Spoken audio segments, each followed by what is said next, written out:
महाराणा प्रताप के घोड़े चेतक की कहानी।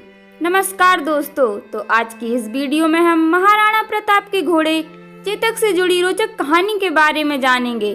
कैसे चेतक ने अपने राजा की जान बचाई और कैसे अंतिम सांस तक अपने राजा का साथ दिया और अंत में वीरगति को प्राप्त हुआ। 318 किलो वजन उठाकर सबसे तेज दौड़ने वाला और सबसे ऊंची छलांग लगाने वाला घोड़ा था चेतक।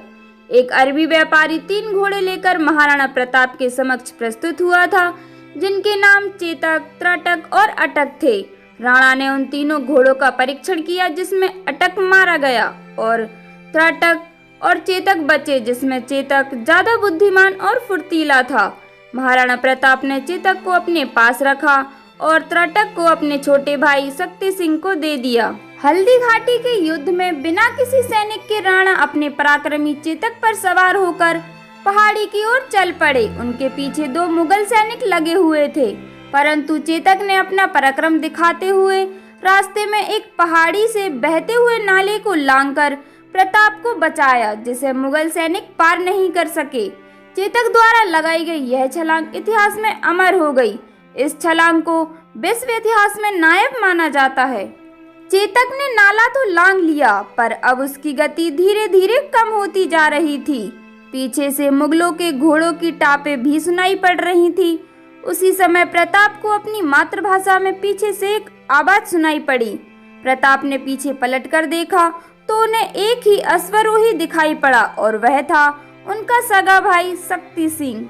प्रताप के साथ व्यक्ति मतभेद ने उसे देशद्रोही बनाकर अकबर का सेवक बना दिया था और युद्ध में वह मुगल पक्ष की तरफ से लड़ता था। जब उसने नीले घोड़े को बिना किसी सेवक के पहाड़ की तरफ जाते हुए देखा तो वह भी चुपचाप उसके पीछे चल पड़ा, परंतु केवल दोनों मुगलों को यमलोक पहुंचाने के लिए जीवन में पहली बार दोनों भाई प्रेम से गले मिले थे। इस बीच चेतक इमली के एक पेड़ के नीचे गिर पड़ा। यहीं से शक्ति सिंह ने प्रताप को अपने घोड़े पर भेजा और खुद वे चेतक के पास रुके। चेतक खोड़ा अर्थात लंगड़ा हो गया था, इसलिए पेड़ का नाम भी खोड़ी इमली हो गया।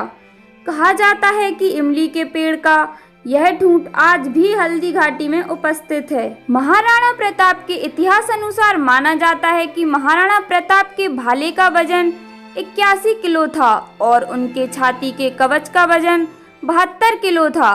उनके कवच, भाला, ढाल और 2 तलवारों का वजन मिलाकर कुल 208 किलो था।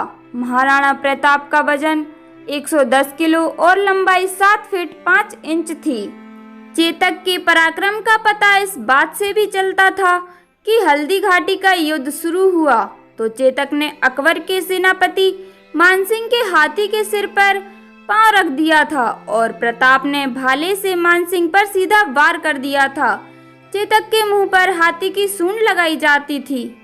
चेतक के मुंह पर हाथी की सूंड इसलिए लगाई जाती थी क्योंकि चेतक की ऊंचाई काफी थी और वह कद काठी में भी एक विशालकाय घोड़ा था, इसलिए उसके मुंह पर हाथी की सूंड लगाते थे ताकि सामने आने वाले हाथी को भी उसका भय लगे।